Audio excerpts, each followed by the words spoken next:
Pega a visão, olha o texto, Romanos 2, 28 e 29.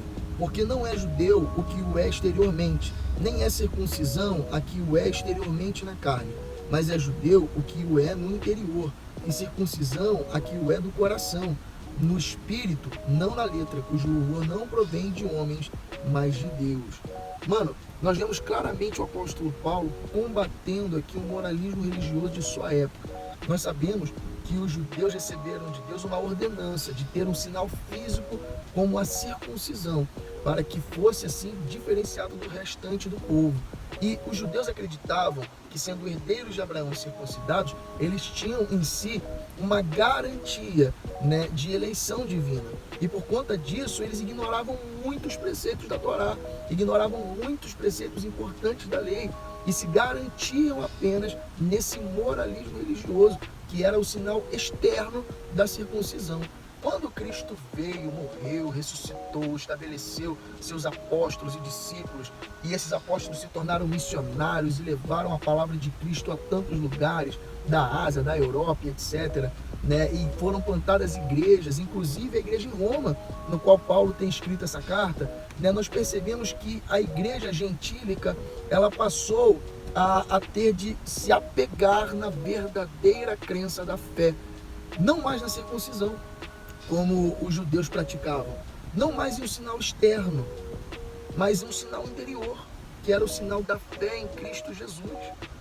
Por isso o apóstolo Paulo, ele começa a confrontar esse moralismo, ele começa a confrontar esse apego pelos sinais externos como uma certa espécie de garantia, né, de salvação, quando não é assim que Cristo nos ensinou.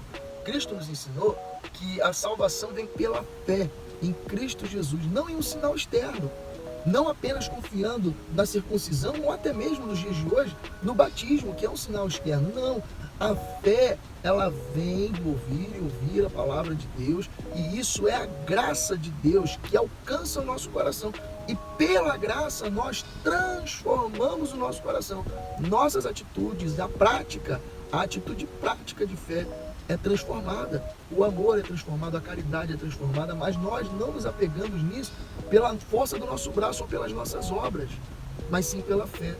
O apóstolo Paulo, ele termina ali o versículo 29 dizendo, olha, isso é uma circuncisão que é do coração, no espírito, ou seja, na fé, não na letra, cujo louvor provém de homens, mas de Deus. A glória de ser salvo não vem de nós, é dom de Deus. Por isso, irmãos, que nessa manhã você possa meditar nesse contexto e nessa palavra e entender que a verdadeira fé, ela vem do coração, não de um sinal externo, não de algo que nós possamos proporcionar ou providenciar, mas somente da graça de Deus que nos alcança e que transforma a nossa vida. Deus abençoe você nessa manhã. Grande beijo. Shalom.